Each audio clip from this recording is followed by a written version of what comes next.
Assalamualaikum warahmatullahi wabarakatuh. Yang terhormat Ibu Dia Ratnawati selaku dosen pengampu mata kuliah Sistem Informasi Manajemen kelas F. Pada pagi hari ini, kelompok 4 berkesempatan untuk melakukan presentasi mengenai implikasi etis dari teknologi informasi. Kelompok kami yang beranggotakan saya sendiri, Syahira Irdina, NPM akhir 304, Vanessa Jusi Francisca dengan NPM akhir 054, Seni Mutiara dengan NPM akhir 258, Nazifa Salvia dengan NPM akhir 302, Syafila Salsabila dengan NPM akhir 306, dan Aulia Prita Rahmasari dengan NPM akhir 309. Pada slide pertama mengenai cakupan preskriptif dan cakupan deskriptif. Jadi secara general, cakupan preskriptif ini adalah menyediakan pedoman atau aturan tentang bagaimana seharusnya sesuatu itu dilakukan. Sedangkan cakupan deskriptif ini menggambarkan atau menjelaskan bagaimana sesuatu ini terjadi dalam praktiknya.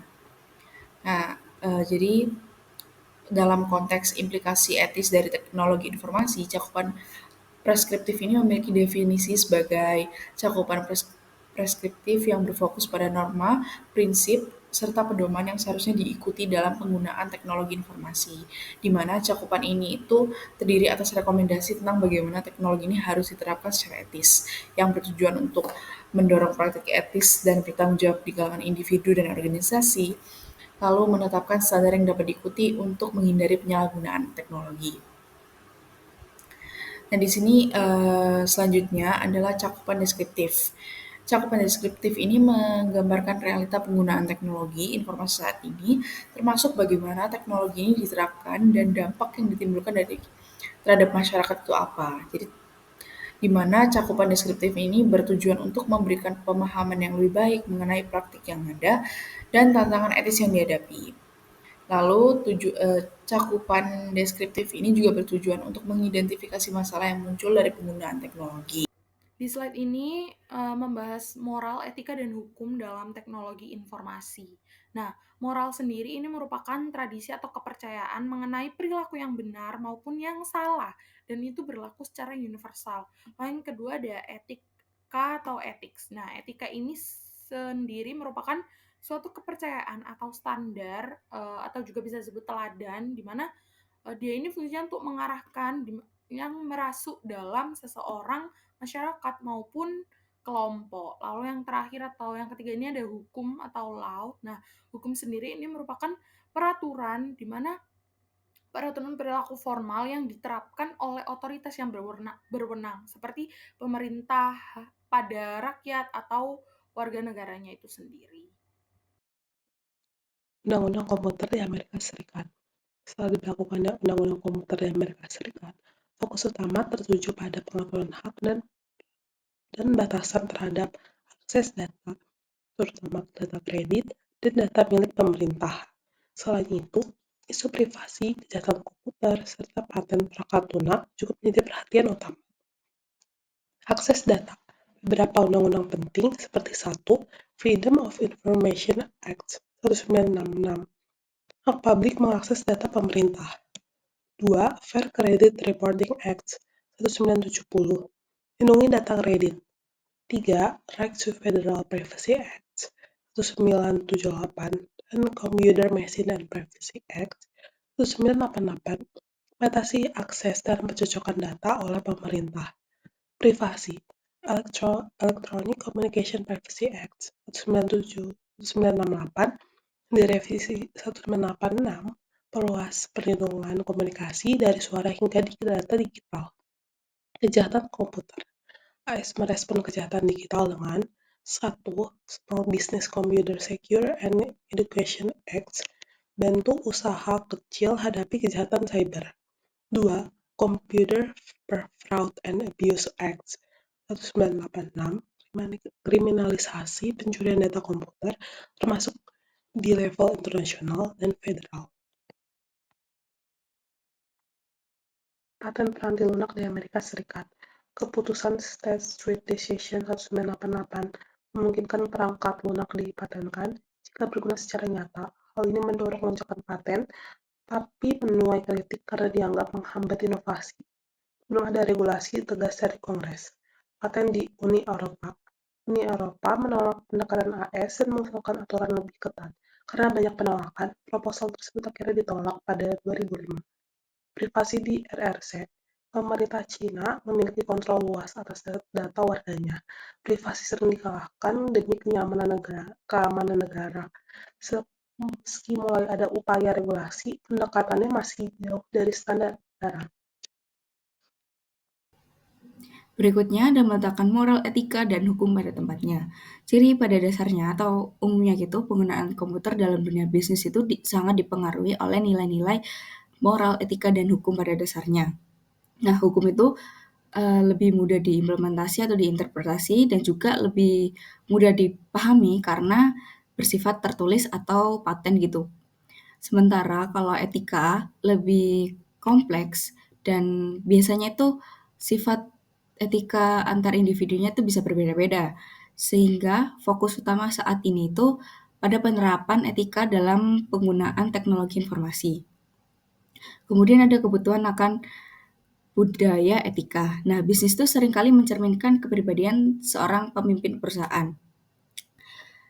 Seperti kayak pengaruh CEO terhadap perusahaan tersebut. Nah, contohnya itu ada pada pengaruh James Case Penny pada JC Penny atau Thomas J. Watson di IBM yang membentuk karakter perusahaan mereka. Nah, saat itu tuh CEO perusahaan seperti FedEx, South Airlines, dan Microsoft itu memiliki pengaruh besar, sehingga perusahaan sering dianggap mencerminkan sosok CEO-nya.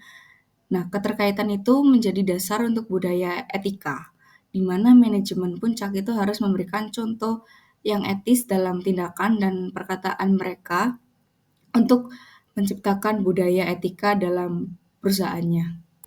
Selanjutnya mengenai bagaimana budaya etika itu diterapkan. Nah, tugas dari manajemen tingkat atas yaitu meyakinkan bahwa konsep etika itu telah merasuk ke seluruh organisasi dan turun ke jajaran bawah sehingga menyentuh setiap karyawannya. Nah, di sini terdapat beberapa tingkatan serta hubungan, yaitu yang pertama ada kredo perusahaan, yang dimana kredo perusahaan sendiri itu merupakan pernyataan singkat mengenai nilai-nilai yang ingin dijunjung oleh perusahaan itu sendiri. Nah, tujuan dari kredo ini yaitu untuk memberitahu setiap individu dan juga organisasi baik di dalam maupun di luar perusahaan mengenai nilai-nilai etis yang dianut oleh perusahaan tersebut. Lalu yang kedua ada program etika.